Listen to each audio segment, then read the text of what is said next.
Olá pessoal, tudo bem? Para o vídeo de hoje a gente vai falar um pouco sobre esse osciloscópio aqui, que é da marca Minipa, modelo MVB DSO, que é um osciloscópio de bancada, né?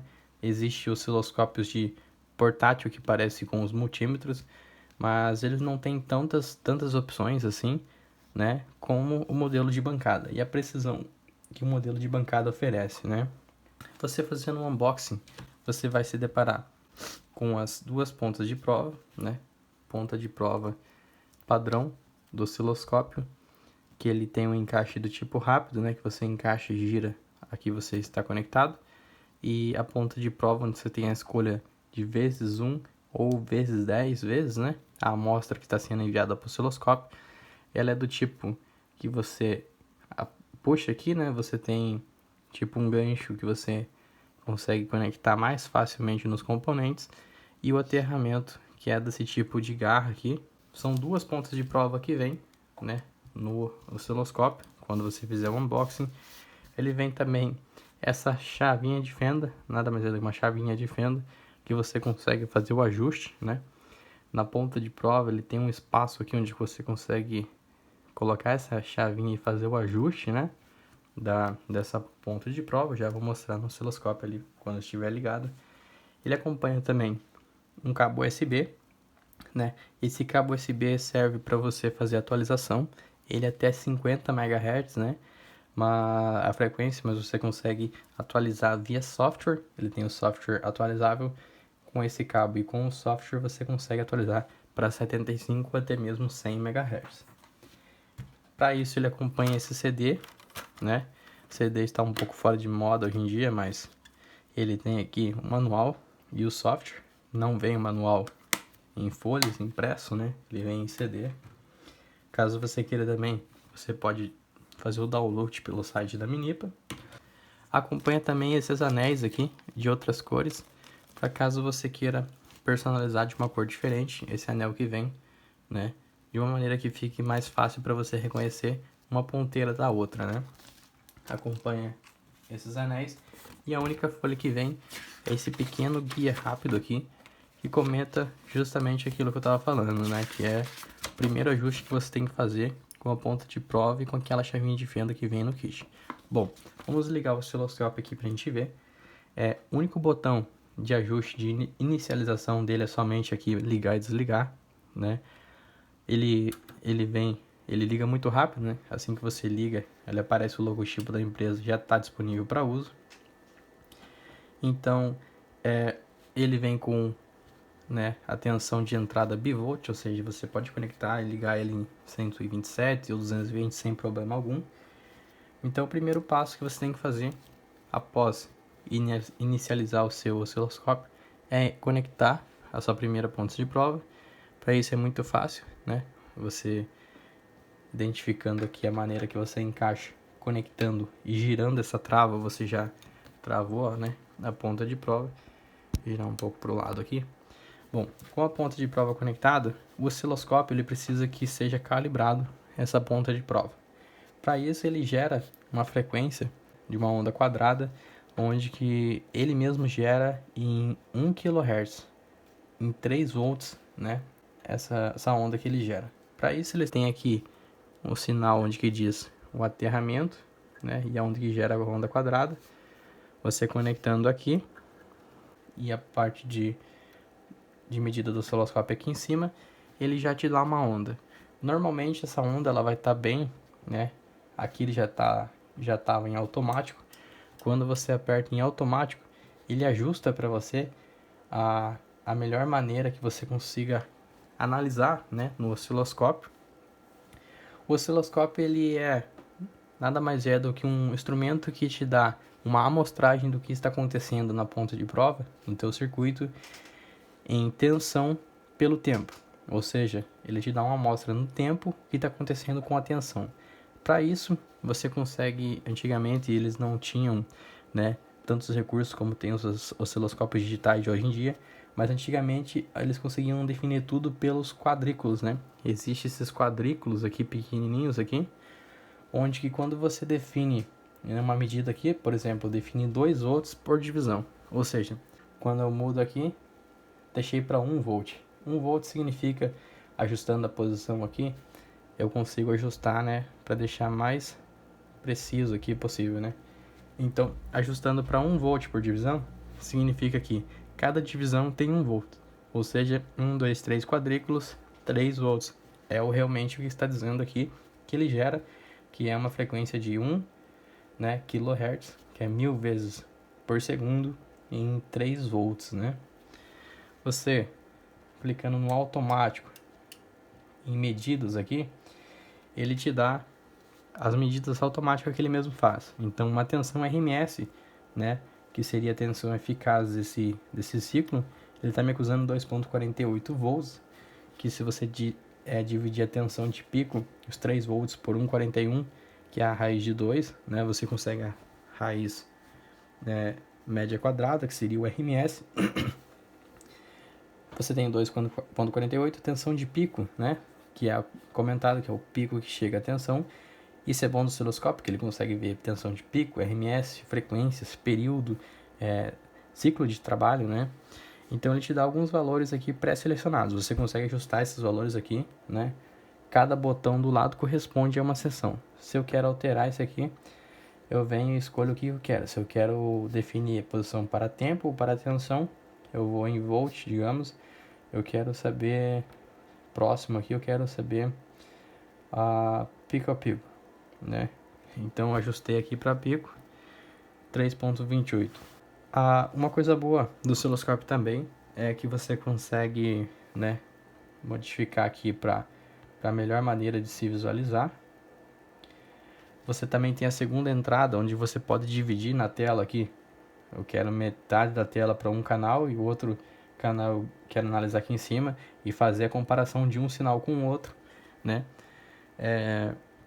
Colocando a ponta de prova ali, você já consegue analisar, né? O osciloscópio ele tem aqui, né? Deixando em automático. Ele tem aqui medidas, né? Você clicando aqui aparece essas medidas. Aquisição. Como que eu quero essa amostra? Eu quero em amostra, eu quero mostrar a tensão de pico, eu quero uma média, né? Então eu consigo ajustar aqui com o encoder aqui, eu consigo ajustar em quantas vezes eu quero que seja a média do que está mostrando para mim, né? Eu gosto de deixar em sample, que seria a amostra, em storage aqui, seria onde que eu quero guardar as informações que eu tô tendo nesse osciloscópio. Ele tem um botão de print screen aqui, seria uma cópia da tela, né? Se eu apertar esse botão aqui, ele diz que uma cópia foi efetuada da tela e ele guarda na sua memória interna, né? Para você ter acesso a essa memória com USB e o computador, você consegue tirar informações dele, né? O botão Run and Stop, né, significa que caso você não consiga no botão automático ajustar e visualizar a onda porque ela está dançando na tela, digamos assim, você dá um stop na onda e você, com ela parada, você consegue analisar, né, posição, vertical, horizontal, a escala de tempo, a escala de tensão, você consegue ajustar tudo isso. Bom, normalmente o botão automático ele já consegue te dar uma visão, né, de uma melhor maneira possível que ele consegue encontrar. No cursor, clicando em cursor aqui, você consegue fazer o ajuste para tempo, né? Se você quer fazer uma track, que seria um período, né? E tensão, né? Posso deixar desligado aqui, off, ou se eu quero analisar tensão, com o encoder aqui, ele aparece uma barra, né? No eixo de tensão aqui, eu consigo deixar aqui, clicando nele, ele aparece a segunda barra, né? Então ele analisa esse período entre uma e outra, ou seja, ajustando essas duas barras, ele me deu um ΔV, uma diferença de tensão de 3,20 volts, ou seja, a tensão que realmente está oferecendo o circuito. Se você colocar em tempo, né, você consegue com o encoder também ajustar as duas barras aqui, né? Digamos que eu queira desse ponto aqui, clico, seleciono, ajusto a segunda barra, desse ponto até aqui, até a metade, o ponto que está desligado aqui, digamos, né? O ponto que está desligado está dizendo, né, 500, né, diferença de tempo de 500 microsegundos, ou seja, é realmente o que eu setei para cada quadrícula aqui, 500 microsegundos, né? Se eu setar para cá, essa barra ele vai me dar os 1000, né? 1 milissegundo, né? Que seria 2 divisão de quadrinhos aqui, que dá 1 milissegundo. Você também consegue fazer o track, que seria, né, uma seleção de um período ao outro, digamos que daqui até aqui, onde que ele te dá um delta T e um delta V. Ele já consegue analisar, né, se teve alguma diferença de tensão, alguma diferença de tempo. Então o cursor seria para isso. No display você consegue ver, né, se é vetor, em pontos, né, seria essas duas maneiras aqui. Formato XY, YT, né? Se você quer analisar o padrão, dessa maneira, né, que a gente consegue ver. Nesse botão verde aqui você liga e desliga um canal, ou seja, aqui eu ligo o canal 2, desligo o canal 1 e ligo o canal 1, né, consigo fazer os ajustes. Cada botão aqui de F1 até F5 corresponde ao que está aparecendo aqui na tela, né? Então é bem fácil de você se encontrar. Ele tem as duas pontas de prova, né? E fazendo o ajuste quando você conecta aqui, né? Ele, nesse próprio sinal que ele gera, aqui eu tenho a entrada do... E ele vem algo como mais ou menos assim. Ele vem, a ponta não vem calibrada. Então você colocando a chavinha de fenda, você tenta deixar o mais quadrado possível, né? Que isso é certeza que o osciloscópio tem, que a ponta de prova está calibrada. Esse botão, essa função trigger aqui, né, é que ele faz um autoajuste, né? Ou seja, ele tem uma frequência que ele gera, que ele tenta casar com a frequência que está acontecendo para que apareça uma amostra parada para você aqui na tela. Digamos que ele esteja assim, né, e não esteja trigado, significa que ele vai estar dançando aqui, você não vai conseguir ver a amostra, né, porque ele não está atualizado com a frequência que está acontecendo.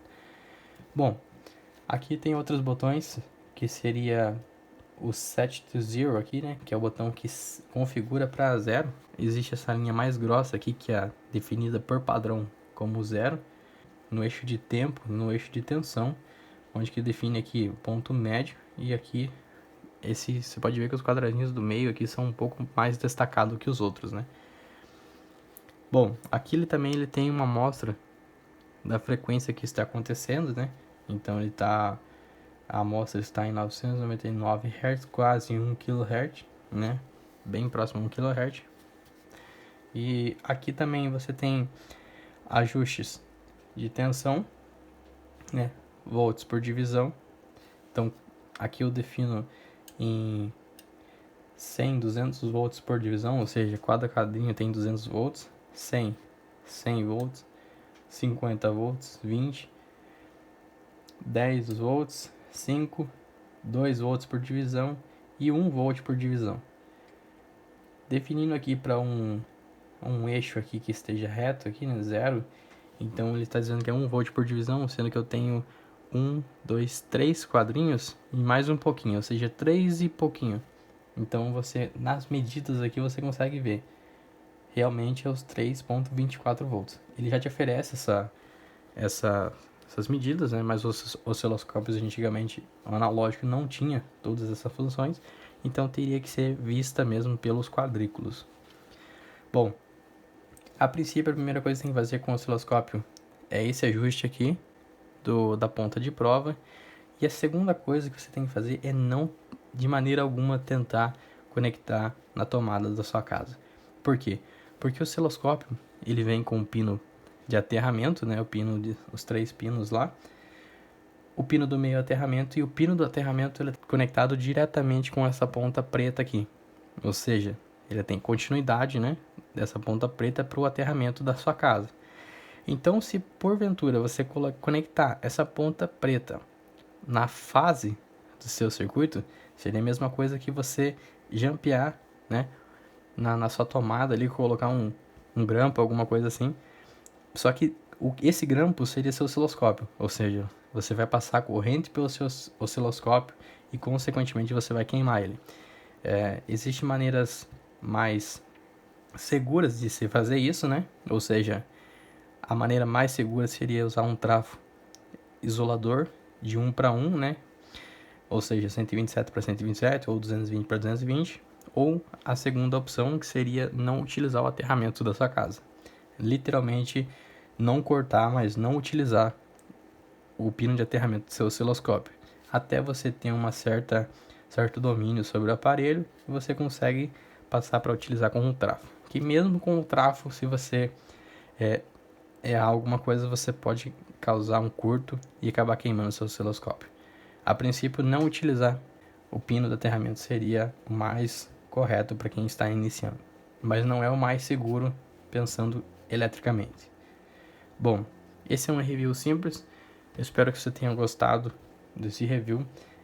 Um osciloscópio é um aparelho muito bom, né? Não é necessário para quem está começando, mas para quem quer ter um conhecimento, aprimorar na sua bancada, nos seus conhecimentos, ou até mesmo no seu comércio, você trabalha com isso, eu super recomendo o osciloscópio, né? Existem modelos portáteis que fazem praticamente a mesma coisa, mas um osciloscópio de bancada você tem muito mais precisão e, consequentemente, você tem muito mais recursos, né? O osciloscópio ele tem a função Math aqui, que é a função de cálculos matemáticos, né?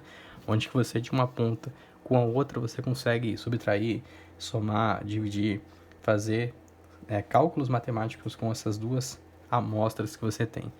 Então, o osciloscópio tendo 2 canais já é um osciloscópio muito bom. Então, meu review é isso aí. Um osciloscópio muito bom, modelo de entrada. Não é tão caro, mas também não é tão barato.